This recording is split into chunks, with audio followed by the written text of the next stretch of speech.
जय श्री कृष्णा। राधे राधे प्रिय भक्तों।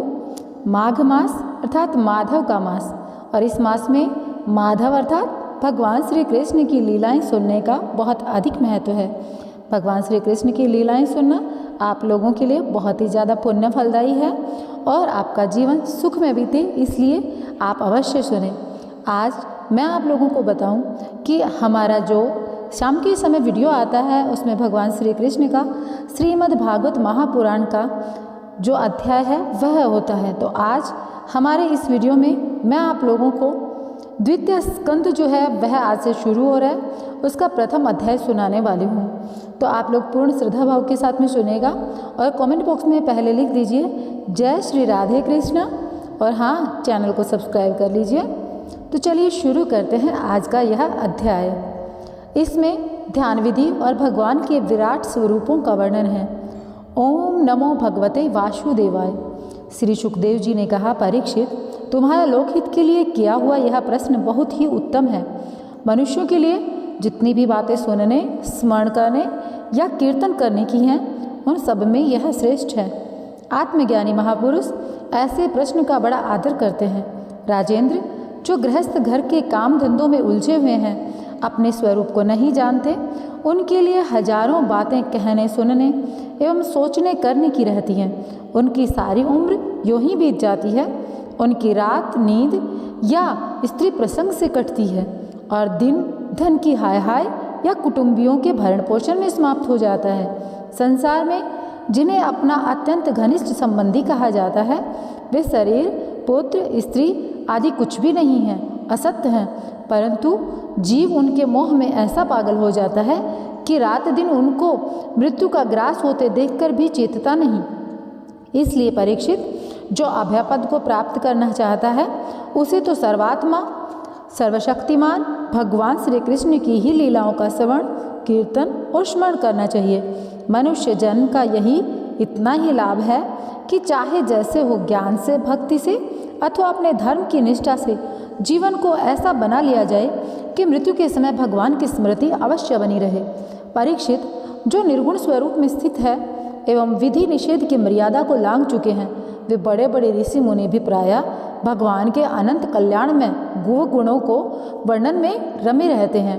द्वापर के अंत में इस भगवत रूप अथवा वेद तुल्य श्रीमद् भागवत नाम के महापुराण का अपने पिता श्री कृष्ण द्वैपायन से मैंने अध्ययन किया था। राजऋषि, मेरी निर्गुण स्वरूप परमात्मा में पूर्ण निष्ठा है, फिर भी भगवान श्री कृष्ण के मधुर लीलाओं ने बलात् मेरे हृदय को अपनी ओर आकर्षित कर लिया है। यही कारण है कि मैंने इस पुराण का अध्ययन किया।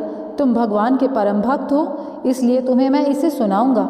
जो इसके प्रति श्रद्धा रखते हैं, उनके शुद्ध चित्तवृत्ति भगवान श्री कृष्ण के चरणों में अनन्य प्रेम के साथ बहुत शीघ्र लग जाती है। जो लोग लोक या परलोक की किसी भी वस्तु की इच्छा रखते हैं या इसके विपरीत संसार में दुख का अनुभव करके जो उसमें विरक्त हो गए हैं और निर्भय मोक्ष पद को प्राप्त करना चाहते हैं, उन साधकों के लिए तथा योग संपन्न सिद्ध ज्ञानियों के लिए भी समस्त शास्त्रों का यही निर्णय है कि वे भगवान के नामों का प्रेम से संकीर्तन करें। अपने कल्याण साधन की ओर से असावधान रहने वाले पुरुष की वर्षों लंबी आयु भी अनजान में ही व्यर्थ बीत जाती है। उससे क्या लाभ? सावधानी से ज्ञानपूर्वक बिताई हुई घड़ी या 2 घड़ी भी श्रेष्ठ हैं, क्योंकि उसके द्वारा अपने कल्याण की चेष्टा तो की जा सकती है।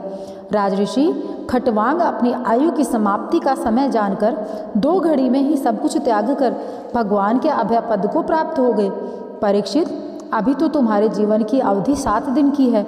इस बीच में ही अपने परम कल्याण के लिए जो कुछ करना चाहते हो सब कर लो। मृत्यु का समय आने पर मनुष्य घबराए नहीं। उसे चाहिए वह वैराग्य के शस्त्र से शरीर और उससे संबंध रखने वालों के प्रति ममता को काट डाले। धैर्य के साथ घर से निकलकर पवित्र तीर्थ के जल में स्नान करे और पवित्र तथा एकांत स्थान में विधि पूर्वक आसन लगाकर बैठ जाए। तत्पश्चात परम पवित्र ओम इन 3 मात्राओं से युक्त प्रणव का मन ही मन जप करें। प्राणवायु को वश में करके मन का दमन करें और एक क्षण के लिए भी प्रणव को न भूले। बुद्धि की सहायता से मन के द्वारा इंद्रियों को उनके विषय से हटा लें और कर्म की वासनाओं से चंचल हुए मन को विचार के द्वारा रोककर भगवान के मंगलमय रूप में लगाएं। स्थिर चित्त से भगवान के श्री विग्रह में से किसी एक अंग का ध्यान करें। इस प्रकार एक एक अंग का ध्यान करते करते विषय वासना से रहित मन को पूर्ण रूप से भगवान में ऐसा तल्लीन कर दें कि फिर और किसी विषय का चिंतन ही न हो। वही भगवान विष्णु का परम पद है, जिसे प्राप्त करके मन भगवत प्रेम रूप आनंद से भर जाता है। यदि भगवान का ध्यान करते समय मन रजोगुण से विक्षिप्त या तमोगुण से मूढ़ हो जाए तो घबराएं नहीं। धैर्य के साथ योग धारणा के द्वारा उसे वश में करना चाहिए, क्योंकि धारणा उक्त दोनों गुणों के दोषों को मिटा देती है। धारणा स्थिर हो जाने पर ध्यान में जब योगी अपने परम मंगल में आश्रय अर्थात भगवान को देखता है, तब उसे तुरंत ही भक्ति योग की प्राप्ति हो जाती है। परीक्षित ने पूछा, ब्राह्मण, धारणा किस साधन से किस वस्तु में किस प्रकार की जाती है? उसका क्या स्वरूप माना गया है जो शीघ्र ही मनुष्य के मन का मैल मिटा देती है? श्री सुखदेव जी ने कहा, परीक्षित, आसन, श्वास, आसक्ति और इंद्रियों पर विजय प्राप्त करके फिर बुद्धि के द्वारा मन को भगवान के स्थूल रूप में लगाना चाहिए। ये कार्य रूप संपूर्ण विश्व जो कुछ कभी था, है या होगा, सबका सब जिसमें दिख पड़ता है, वही भगवान का स्थूल से स्थूल और विराट शरीर है। जल, अग्नि, वायु, आकाश, अहंकार, महत तत्व और प्रकृति, इन 7 आवरणों से घिरे हुए इस ब्रह्मांड में जो विराट पुरुष भगवान है, वे ही धारणा के आश्रय हैं, उन्हीं की धारणा की जाती है। तत्वज्ञ पुरुष उनका इस प्रकार वर्णन करते हैं। पाताल विराट पुरुष के तलवे हैं, उनकी एड़ियाँ और पंजे रसातल हैं।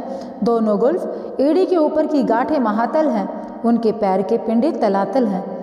विश्व मूर्तिमान के दोनों घुटने शूतल हैं, जांघें वितल और अतल हैं, पेड़ भूतल हैं और परीक्षित, उनके नाभि रूप सरोवर को ही आकाश कहते हैं।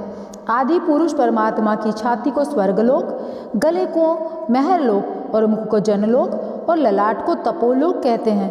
उन सहस्त्र सिर वाले भगवान का मस्तिष्क समूह ही सत्यलोक है। इंद्र आदि देवताएं उनकी भुजाएं हैं, दिशाएं कान और शब्द श्रवणेन्द्रिय हैं।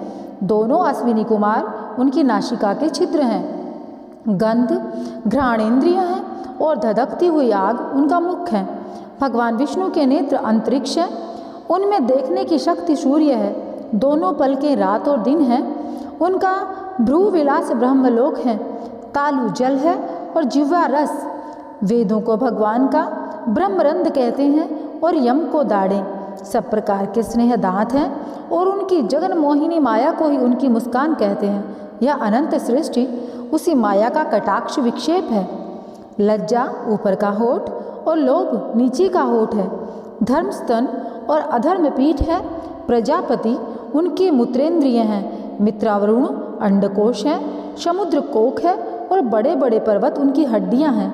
राजन, विश्व मूर्ति विराट पुरुष की नाड़ियां नदियां हैं। वृक्ष रोम है। परम प्रबल वायु श्वास है। काल उनकी चाल है और गुणों का चक्कर लगाते रहना ही उनका कर्म है। परीक्षित, बादलों को उनके केश मानते हैं। संध्या उस अनंत का वस्त्र है। महात्माओं ने अव्यक्त अर्थात मूल प्रकृति को ही उनका हृदय बताया है और सब विकारों का खजाना उनका मन चंद्रमा कहा गया है। महत तत्व को सर्वात्मा भगवान का चित्त कहते हैं और रुद्र उनके अहंकार कहे गए हैं। घोड़े, खच्चर, ऊंट और हाथी उनके नख हैं। वन में रहने वाले सारे मृग और पशु उनके कटी प्रदेश में स्थित हैं। तरह तरह के पक्षी उनकी अद्भुत रचना कौशल है। स्वयंभू मनु उनकी बुद्धि हैं और मनु के संतान मनुष्य उनके निवास स्थान हैं। गंधर्व, विद्याधर, चारण और अप्सराएं उनके षडज आदि स्वरों की स्मृति हैं। दैत्य उनके वीर्य हैं। ब्राह्मण मुख, क्षत्रिय भुजाएं, वैश्य जंगाएं और शूद्र उन विराट पुरुष के चरण हैं। विविध देवताओं के नाम से जो बड़े बड़े द्रव्यमय यज्ञ किए जाते हैं, वे उनके कर्म हैं। परीक्षित, विराट भगवान के स्थूल शरीर का यही स्वरूप है, सो मैंने तुम्हें सुना दिया। इसी में मुमुक्षु पुरुष बुद्धि के द्वारा मन को स्थिर करते हैं, क्योंकि इससे भिन्न कोई और वस्तु नहीं है। जैसे स्वप्न देखने वाला स्वप्न अवस्था में अपने आप को ही विविध पदार्थों के रूप में देखता है, वैसे ही सबकी बुद्धि वृत्तियों के द्वारा सब कुछ अनुभव करने वाला सर्व अंतर्यामी परमात्मा भी एक ही है। उन सत्य स्वरूप आनंद निधि भगवान का ही भजन करना चाहिए, अन्य किसी भी वस्तु में आसक्ति नहीं करनी चाहिए, क्योंकि यह आसक्ति जीव के अधपतन का कारण है। इति श्रीमद्भागवते महापुराणे पारमहंस्यां संहितायां द्वितीयस्कन्धे महापुरुष संस्थान वर्णे प्रथमो अध्यायः। प्रिय भक्तों, यहाँ पर द्वितीय स्कंद का प्रथम अध्याय समाप्त होता है। अब हम माघ मास के अगले अध्याय में आप लोगों को सुनाएंगे द्वितीय अध्याय। उसमें होगा भगवान के स्थूल और सूक्ष्म रूपों की धारणा तथा कर्म मुक्ति और शब्द मुक्ति का वर्णन।